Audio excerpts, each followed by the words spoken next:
Buongiorno, ben ritrovati a un nuovo appuntamento con A Voi la Linea. Questa mattina sono stati aperti oltre 25.000 ombrelloni sui 130 km di costa del Friuli Venezia Giulia per l'evento di lancio della stagione estiva. Nella conferenza stampa che si è tenuta a Terrazza Mare di Liano Sabbiadoro era presente l'assessore regionale alle attività produttive Sergio Emidiobini, con in collegamento diversi sindaci e assessori delle località balneari della regione. Ascoltiamo. Siamo con l'assessore Bini, si è appena conclusa la conferenza stampa ma anche la videoconferenza con tutti i sindaci del litorale della nostra regione. È un momento importante, tutti gli ombrelloni aperti, un bel colpo d'occhio, c'è anche un po' di sole oggi che insomma fa sperare in bene. Vedete, la provvidenza divina ha voluto l'apertura del cielo, quindi ombrelloni meravigliosi, 25.000 ombrelloni aperti nei 130 km di costa del Friuli Venezia Giulia. Uno sprazzo di sole, cosa voler di più? Noi oggi abbiamo voluto organizzare questo evento che ha un valore simbolico molto importante. Noi siamo pronti a ripartire alla grande e soprattutto siamo pronti ad accogliere i tanti turisti che verranno anche quest'anno a visitare il Friuli Venezia Giulia. Guardate, non lo dico per eccesso di ottimismo, ma lo dico questo dopo un confronto che ho avuto con la Lisagest, con GIT, i quali mi stanno confermando dei numeri di prenotazione molto importanti. Addirittura abbiamo raggiunto in taluni casi i numeri prepandemici, numeri che vedevano il Friuli Venezia Giulia in alzo tiro importante per quanto riguarda le presenze. Quello che noi ci auspichiamo, tempo anche permettendo, è che ci sia un allungamento ulteriore della stagione al fine di consentire soprattutto ai turisti stranieri, austriaci, tedeschi, ma non solo, di poter fruire delle nostre località anche nei mesi di settembre e perché no anche ottobre. Ecco, i vari sindaci hanno detto essere imprenditori in questo periodo è un po' essere eroi proprio per la situazione pandemica, ma c'è tanta voglia di ripartire. Nel nostro paese essere imprenditori significa davvero essere eroi. Lo era prima, lo è ancora di più oggi in questo periodo difficile. Quello che noi come istituzioni dobbiamo fare è cercare di sostenere l'imprenditoria. Non dimentichiamoci che un paese gira se l'economia gira, l'economia genera posti di lavoro, l'economia genera ricchezza. Noi come Regione Friuli Venezia Giulia in questi anni abbiamo sostenuto in maniera importante, sia durante la fase emergenziale ma anche in vista di una ripresa. Ecco, l'effetto molla si sta vedendo. Ieri ero in Confindustria Alto Adriatico, mi sono confrontato con il Presidente Agrusti, il quale mi ha evidenziato comunque dei dati molto importanti di ripresa. Ci auspichiamo che non sia un fuoco di paglia, ma sia una ripresa duratura. Siamo fiduciosi e ottimisti. La Regione è al fianco delle imprese e degli imprenditori.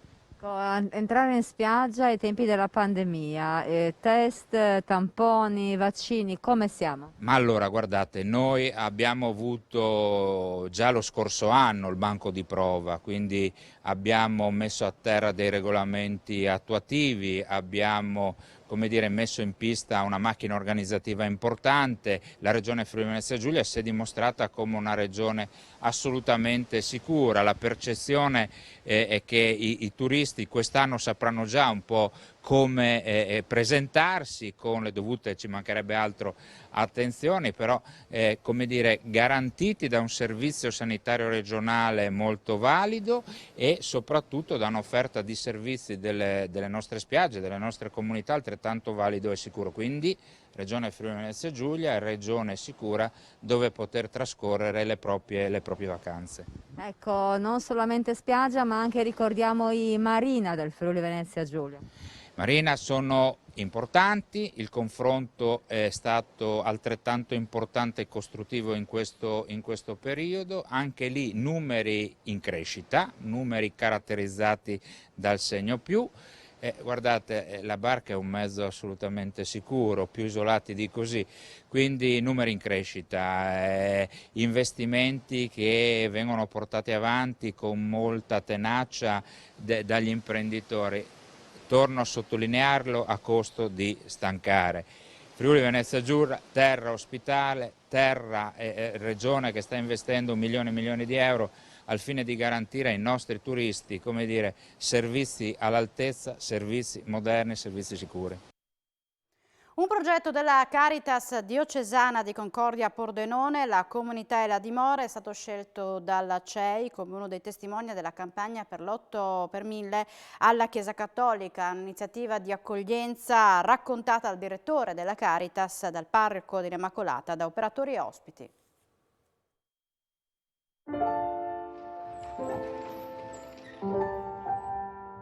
Diciamo che è un lavoro che mi fa sentire molto realizzato, nel senso che dopo varie esperienze in altri settori, questo è un lavoro che mi fa sentire molto di aiuto, quindi è utile sia agli altri che a me stesso per crescere.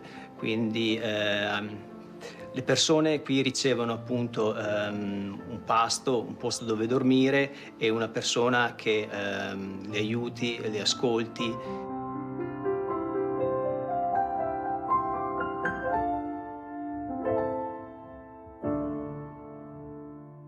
Niente, io ho 54 anni e l'anno scorso ho avuto un brutto periodo finché sono finito sulla strada praticamente. E grazie alla Caritas e ai suoi collaboratori mi hanno dato la possibilità di essere ospite di questa struttura. Ci ho fatto 6 mesi, mi hanno dato la possibilità di riprendermi e sono uscito 6 mesi dopo con un lavoro in tasca e con un alloggio, tutto per me. Cioè, io mi ci ritrovo molto con gli ospiti, nel senso che tutti pensano che ritrovarsi ai margini sia una cosa che non ci tocca, c'è un noi e un voi, il povero resta povero, il ricco resta ricco, ma in realtà tutti potrebbero ritrovarsi in una situazione di difficoltà e vivere questa esperienza. Ecco, la parrocchia, in collaborazione con la Caritas e anche con la cooperativa Abitamondo, hanno fatto un progetto di accoglienza. Quindi attualmente nella nostra canonica dell'Immacolata stiamo accogliendo due mamme, una nigeriana con un figlio e una colombiana con 2 figli.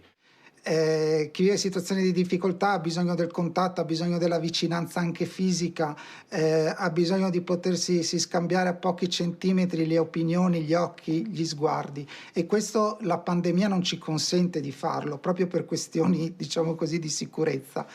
E quindi si tratta veramente di reinventarsi modi e spazi per fare questo, perché poi alla fine tutto passa dalla nostra capacità di metterci a fianco, di metterci vicino delle persone che soffrono.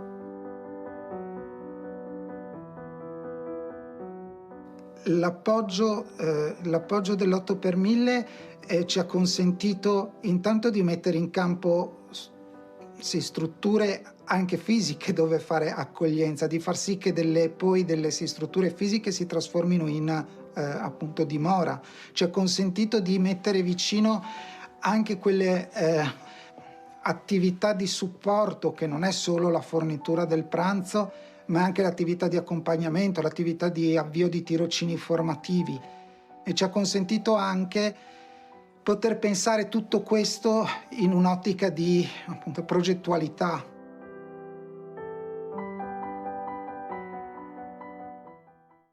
Ed ora andiamo a San Giorgio della Richinvelda, dove sorgerà una nuova scuola finanziata per oltre 3 milioni di euro dalla Regione al posto del plesso esistente. Previste 10 classi, 3 aule speciali, il via libera ai lavori il prossimo anno.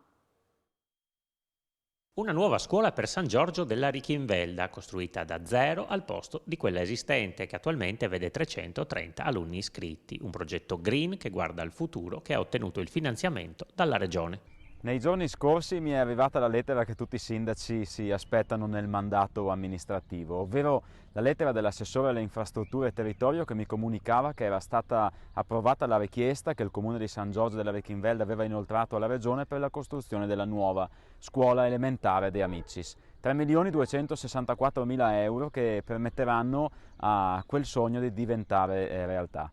Il tutto è partito in realtà anni fa, quando ci siamo resi conto che era necessario indagare sullo stato di salute delle nostre scuole, degli impianti e di tutti quelli che sono i corpi di fabbrica a loro attaccati.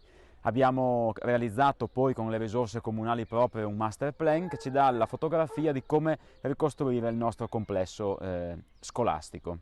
L'obiettivo del comune è quello di posare la prima pietra entro il 2022.